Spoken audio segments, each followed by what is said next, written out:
सभी को सादर प्रणाम है।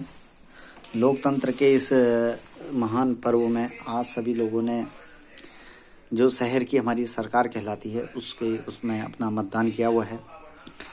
और मेरी अपेक्षा है कि जितने भी, चाहे वो वार्ड मेंबर के प्रत्याशी थे, चाहे वो नगर पालिका, नगर पंचायत और महापौर के प्रत्याशी थे, तो जिस अपेक्षा के साथ वह जनता के बीच में गए हैं और उन्होंने जिस अपेक्षाओं के साथ वोट मांगा है कि वह लोगों के पाँव में झुके, पाँव में सर रख दिया, सर में पाँव रख दिया, पता नहीं क्या क्या नहीं करा, तो यह भारत का लोकतंत्र है और बड़ा मजबूत है।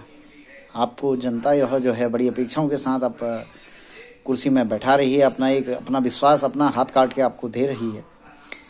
तो ये नहीं चुनाव से पहले आपका अलग रंग है, चुनाव के बाद आपका अलग रंग है और गिरगिट की तरह आप बिल्कुल रंग बदल दें। जो आपने कहा है वो वादे को आप करें और अपने अपने शहर, अपने अपने वार्ड को एक स्वच्छ और सुंदर बनाने का संकल्प लें और यह भी संकल्प लें कि हमारे वहाँ से नशा दूर हो। आज जो है पीढ़ियों दर पीढ़ियाँ आप देख रहे हैं कि पीढ़ियाँ खराब हो रही हैं। बड़े बड़े घर हैं लेकिन बच्चा एक कमरे में सिमटा पड़ा है क्योंकि वह नशे का आदी हो गया है। तो मेरा इतना ही निवेदन है कि जब हम सब लोग मिलकर के एक व्यक्ति को पावर इसलिए देते हैं कि वह असत्य के खिलाफ लड़ सके, यह नहीं कि वह असत्य में से भी अपना जो है हिस्सा बांट बूट करके और उसी के रंग में मिल जाए। तो मेरा जितने भी पार्षद हैं, जितने भी हमारे अध्यक्ष, चेयरमैन, जो महापौर, वार्ड मेंबर, ये सब जीतेंगे, तो आप एक अपना संकल्प लीजिए और मैं आपको निश्चित बताता हूँ कि आप यदि जनता की आवाज़ में खरे उतरते हैं तो आपने देखा होगा लोग 1 बार, 2 बार, 3 बार, 5 बार, कई बार जीतते हैं और कई अन्य क्षेत्रों से भी जीत जाते हैं क्योंकि उनकी जो माउथ पब्लिसिटी है, उनका जो कार्य करने की क्षमताएं हैं वह जाती हैं। और ये ना हो कि आज आपने लाखों करोड़ों रुपया जो है फूंक दिया है, कैसे कैसे फूका है सबकी आत्माएं जानती हैं, लेकिन कल को आपके पास कोई व्यक्ति, किसी ज़रूरतमंद कोई आपको पहुंच जाए और आप ये कहें, जैसा मैं सुनता हूं अभी हमारे प्रतिनिधि कहते हैं ऐसा तो कोई बजट ही नहीं है। कोई आपके लिए पास दवा के लिए पहुंच जाए, आप कहोगे ऐसा कोई बजट नहीं है। आपके पास कोई शिक्षा के लिए पहुंच जाए, आप कहोगे बजट नहीं है। लेकिन आप ये भी अपनी अंतरात्मा में अपने बच्चों को, अपने भगवान को, इष्ट देव को, अगर कोई किसी धर्म का भी उसको मानते हैं, तो आप ये सोचिए कि जो आपने चुनाव जीतने के लिए जो हथकंडे अपनाए उसके लिए कौन सा बजट था।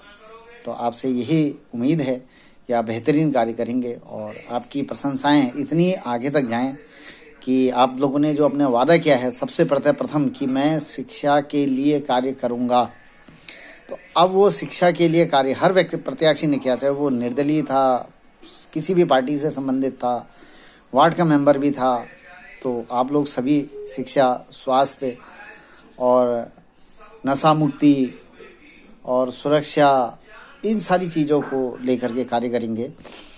और जो हारे हुए प्रत्याशी हैं उनको भी, वो भी शहर के हैं, उनके पास भी अनुभव है, उनका भी अनुभव लेकर के कार्य करेंगे और सशक्त शहर बनाएंगे क्योंकि शहर का ही इसके बाद ग्रामीणों की जो हमारी पंचायत के चुनाव आते हैं। अब मैं मतलब इसलिए भी कह रहा हूँ कि अभी मैंने कुछ देखा, हमारे गाँव की सरकारों के प्रतिनिधि हैं, अभी कोई उनसे पास कह दे कि साहब ये आप ऐसा काम कर दो, कहते हैं बजट नहीं है, ओहो बजट नहीं है।